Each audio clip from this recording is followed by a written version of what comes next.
इनाम, मेरा पहला सवाल ये है आपसे कि आपने राधिका के मर्डर का इंसिडेंट आपने सुना होगा। मेरा पहला सवाल आपसे ये है कि आप राधिका को कब से जानते हैं? कैसे आपकी उनसे मुलाकात हुई थी? कैसे आप दोनों मिले थे? क्या कहना चाहेंगे इस पर? जिसे मैं आपको बताता हूँ कि कैसे मिला था। और यही सेम चीज़ मैं सुबह से इंटरव्यू दे रहा हूँ और सेम चीज़ रिपीट कर रहा हूँ। एंड मैं आपके सवालों का जवाब देना चाहूँगा बिल्कुल, बट थोड़ा सा मेंटली डिस्टर्ब हो गया हूँ। सो मैं उनसे फर्स्ट टाइम मिला था टेनिस प्रीमियर लीग में, जो दिल्ली में हुआ था। उसके बाद मैं उनसे मिला था म्यूज़िक वीडियो में, जो हमने म्यूज़िक वीडियो शूट किया। फिर मेरी कभी मुलाकात नहीं हुई। वो मेरे लिए सिर्फ एक एक्ट्रेस है और एक्ट्रेस थी, और इस ऐसे मैंने बहुत काम किया है और भी कई सारी एक्ट्रेसेस के साथ। सेम अगर न्यूज़ मुझे कोई कोई कहीं से भी आएगी तो मैं यही सोचूंगा कि ये क्या हुआ, क्योंकि मैं उनको जानता ही नहीं। मैं उनको जानता हूँ, उनकी पूरे बैकग्राउंड बैकग्राउंड को, फैमिली को नहीं जानता। हम्म। वो सिर्फ आए थे, शूट किया और चले गए। तो टेनिस प्रीमियर लीग आप देखने गए थे, तो वहां कैसे मुलाकात हुई थी आप दोनों की? मेरी उनसे वहां भी मुलाकात नहीं हुई थी। वो कैसे हुआ कि पंजाब टाइगर थे, तापसी पन्नू को फाउंडर थे और रविंदर सिंह सर ओनर थे। मैं वहाँ क्रिएटिव हेड था उस कंपनी में। हम लोग शूट करने गए थे फॉर सोशल मीडिया। हमारी टाइगर पंजाब टाइगर टीम थी वहाँ। मेरी टीम शूट कर रही थी सब, सारे कंटेस्ट, सारे प्लेयर्स को। तो मुझे बताया कि ये जो प्लेयर है इनका लुक काफ़ी अच्छा आ रहा है फ्रेम में, और ये as a as an actress भी काम करना चाहती है। तो मैंने बोला कि कुछ होगा तो बताऊंगा। एंड फिर सोशल मीडिया पे कनेक्ट हो गए, क्योंकि जब भी कोई इवेंट करते हैं हम लोग, जब कुछ भी करते हैं कहीं से आते हैं तो हम सोशल मीडिया पर कनेक्ट होते हैं। बहुत सारे फॉलोइंग आती है, जिसको हम जानते हैं उसको हम फॉलो बैक कर लेते हैं। हम्म। सेम फॉलो बैक हुआ, नॉर्मली हाय हेलो हुआ कि पहचाना, हाँ पहचाना, सेम लाइक हाँ मैंने भी पहचाना। सेम गाना शूट करने की बारी आई 1 साल बाद, जिसको मैं as a singer, composer, lyrics writer कर रहा था। गाने का नाम था कारवा। एज एन एक्टर मैं नहीं कर रहा था, तो जीशान अहमद कर रहे थे। और उस टाइम कास्टिंग चल रही थी व्हाट्सएप ग्रुप में हमारी टीम की, किसको हम कास्ट करें। राधिका का मैंने प्रोफाइल शेयर किया तो डायरेक्टर ने मना कर दिया कि ये छोटी है जीशान के सामने। और बाकी एक्ट्रेसेस जो थी वो कोई एक लॉक हुई थी। देन जीशान अहमद उन्होंने बोला कि मैं कंफर्टेबल नहीं हूँ, बिकॉज मेरी फैमिली मना कर रही है शूट करने के लिए, इनाम आप कर लो। अब जो कास्ट हुआ था, हुई थी वो मुझसे बड़ी है एज में। तो अगेन हमने राधिका को लॉक कर दिया, क्योंकि हम लोग स्क्रीन पे सही दिखते हैं। और ये 1 दिन 2 दिन पहले फाइनल हुआ। हमने राधिका को बोला, राधिका को बताया भी कि ये कोई पेड प्रोजेक्ट नहीं है। हमने सिर्फ उनको एक गुड लक अमाउंट दिया था, जो कन्वेंस अमाउंट बोल सकते हैं।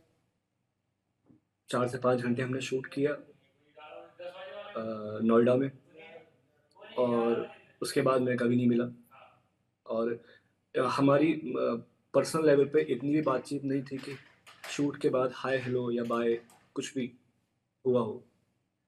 सारे सीन डन हुए, वो चले गए, मैं चला गया। क्योंकि ये मेरे लिए नॉर्मल है, मैं ऐसे शूट करता आया हूँ। इंडस्ट्री में मैंने बहुत काम किया है और आगे भी करूँगा। लेकिन ये मेरे लिए बिल्कुल अनएक्सपेक्टेड है जो हो रहा है। और इसको हिंदू मुस्लिम का एंगल भी दिया जा रहा है, जो कि मैं सोच नहीं पा रहा हूँ कि मेरा कोई लेना देना नहीं है ऐसे। इन फ्यूचर अगेन किसी का ऐसे मर्डर हो जाए जो मेरे साथ काम कर चुकी है, तो अगेन मुझ पे बात आएगी या क्या नहीं है। बट राधिका का सोशल मीडिया है नहीं इंस्टा पर अभी कहीं भी।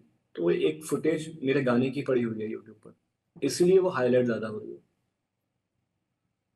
बस इतना ही है। उसके बाद मेरी ऐसी कोई बातचीत नहीं, कोई पर्सनल रिलेशन नहीं, कोई दोस्ती दोस्ती भी नहीं, कुछ नहीं। तो शूटिंग ये कब हुई थी आपकी इस गाने की? 1 डेढ़ साल पहले। 1 डेढ़ साल पहले। तो कहाँ चली, के तक चली थी? और 4 से 5 घंटे शूट चला था। अच्छा। नोएडा में हमने शूट किया था। हुँ, अ, 11 बजे से लेके आई थिंक 5-6 बजे तक शाम को। एक ही दिन हुआ था शूट। एक ही दिन। तो शूटिंग के दौरान राधिका की फैमिली में से कोई आया था? फादर, मदर या फिर राधिका की अकेली? हाँ, हाँ, राधिका की मदर साथ में आई थी एंड राधिका ने मुझे सेट पर ये भी बोला था कि उनके फादर को ये गाना बहुत अच्छा लगा।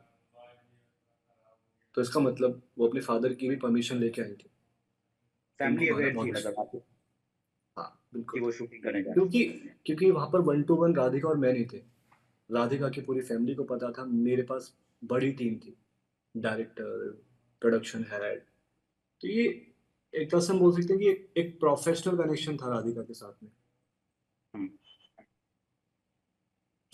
तो उस दौरान क्या राधिका ने आपको बताया था कि वो टेनिस खिलाड़ी तो हैं ही, क्या वो मूव करना चाहती हैं इस तरह से फ़िल्म इंडस्ट्री में, म्यूज़िक इंडस्ट्री में या फिर ऐज़ शौक के तौर पर वो आपके साथ गाना में शूट करने आई हैं? कुछ बातचीत हुई हो आप दोनों के बीच में? देखिए, जब मैं पहली बार उनको देखा था राधिका को और वो शूट कर रहे थे, तो उन्होंने मेरी टीममेट से यही बोला था कि उनको इस लाइन में काम करना है, एज़ एन एक्ट्रेस या एड्स, मूवीज़, म्यूज़िक वीडियोज़। तो उनका इंटरेस्ट था। उन्होंने मेरे म्यूज़िक वीडियो के लिए हाँ बोला, तब भी उनका इंटरेस्ट था। परमिशन भी ली फादर से।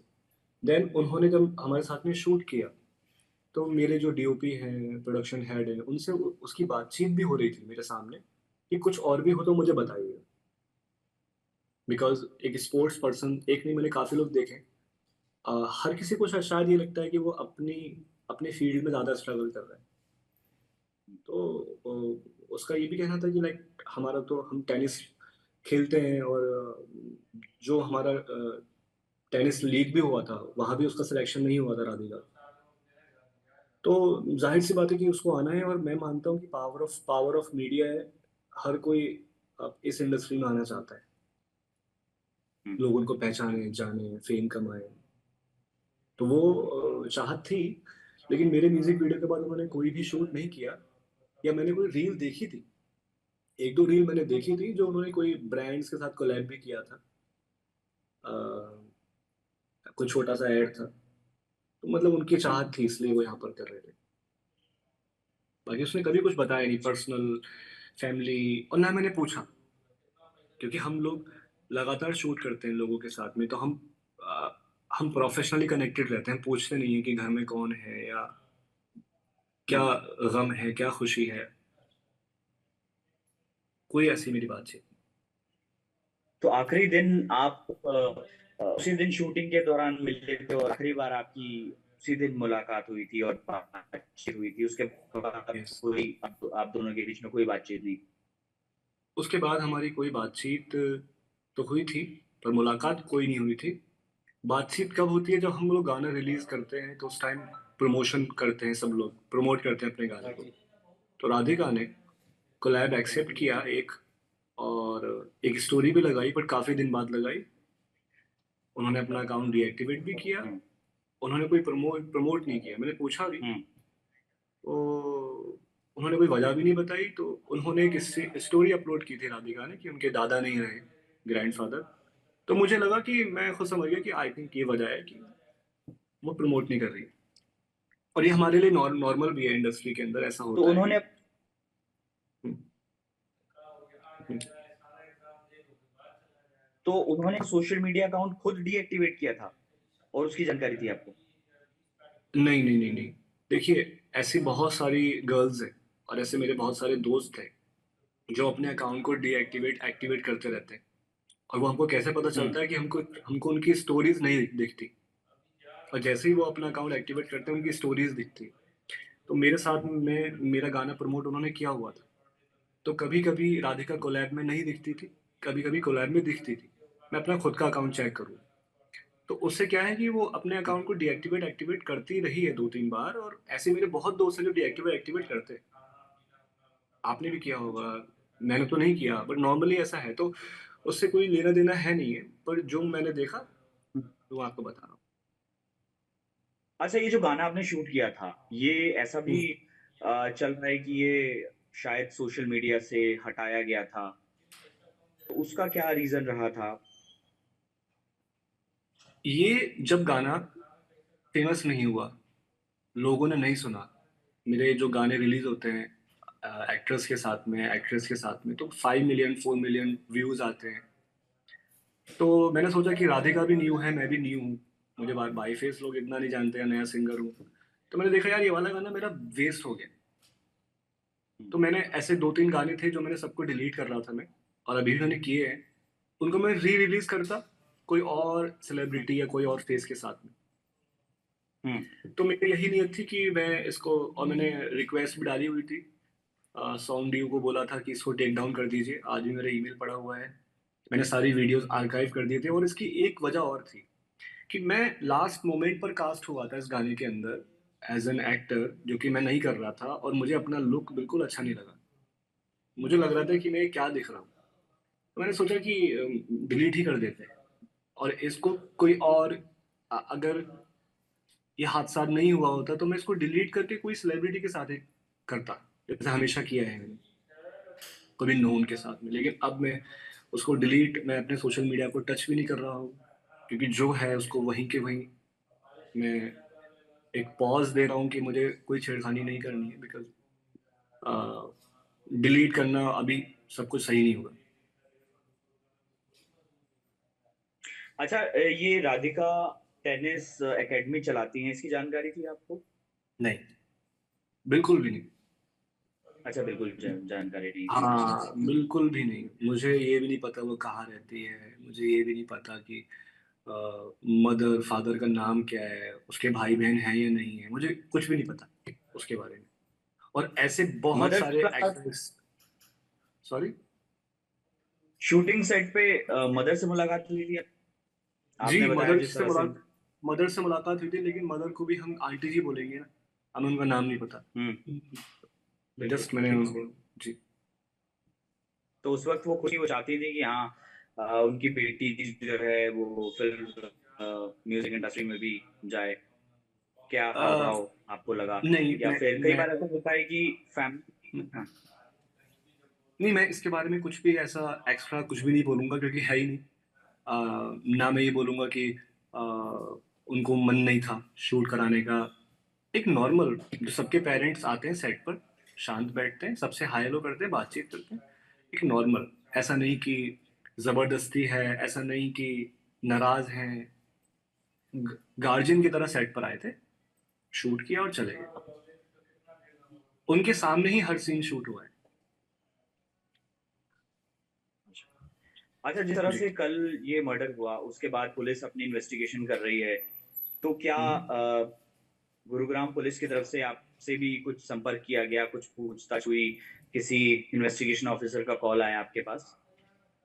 नहीं, मुझे कोई कॉल नहीं आया है, और मुझे कॉल आएगा मैं उनसे ज़रूर बात करूंगा, बिकॉज मैं खुली किताब की तरह हूँ। जब मेरी हर चीज़ एकदम क्लियर है, क्लीन है, मेरा मोबाइल फोन्स, मेरा व्हाट्सएप, मेरा हर चीज़ एकदम क्लियर है, तो और मैंने इसमें कुछ भी नहीं किया है, कोई लेना देना नहीं है। और जो भी हुआ है अनएक्सपेक्टेड है, बिकॉज इंसानियत है तो बुरा लगेगा। ये राधिका के साथ ही नहीं, कोई भी ऐसी चीज़ होती है जो कि फादर के हाथ हो, तो वो तो और अनएक्सपेक्टेड लगेगा। तो अ, मुझे अभी तक कोई भी ऐसा कनेक्ट नहीं किया गया है, और कनेक्ट करके मैं उनको बताऊंगा। उनको जो मेरी हेल्प चाहिए मैं उनको बताऊंगा कि मेरा इतना है, जितना मैंने आपको भी सोशल अभी बताया है इंटरव्यू में, इतना ही है। मेरा कोई उससे एक्स्ट्रा कुछ भी नहीं है। बस मैं आपसे रिक्वेस्ट करता हूँ कि आप सबको बताएं कि इसको वो एंगल ना दें, हिंदू मुस्लिम जिहादी।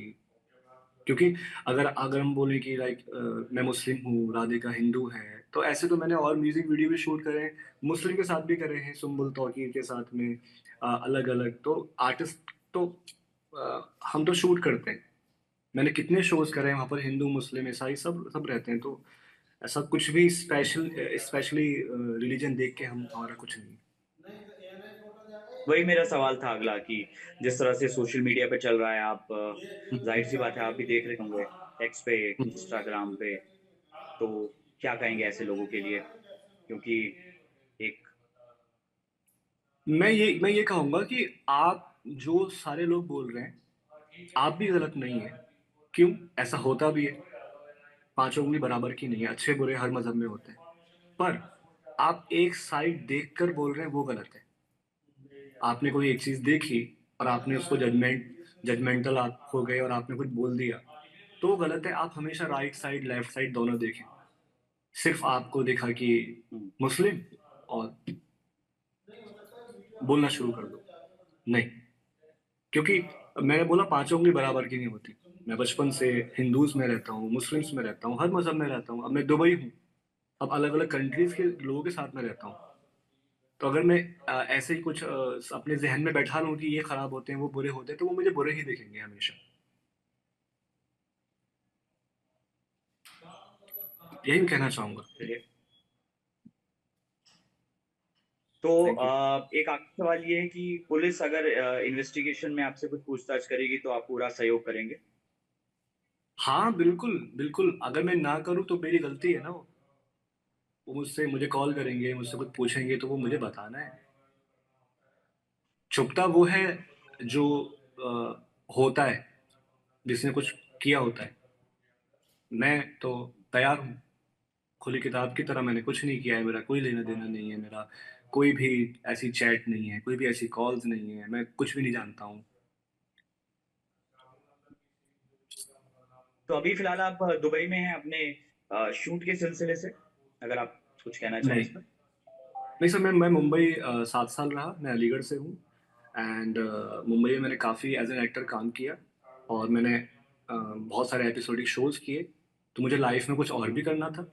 तो मैं कुछ 2 महीने पहले, अभी 3 महीने हो जाएंगे, मैं दुबई आया हूँ। और हमारा यहाँ पर क्लब है सॉइल, जिसको मैं रन करता हूँ। यहाँ इवेंट्स करवाता हूँ, खुद भी इवेंट्स करता हूँ, खुद भी शोज करता हूँ। और मेरा आना जाना मुंबई और अलीगढ़ हमेशा लगा रहेगा। बस मैं एक्सप्लोर करने निकला हूँ। मेरी एज 26 है। तो आप जानते हैं कि लाइक मैं दुबई आया हूँ, वो भी अपने आर्ट में ही काम करना है।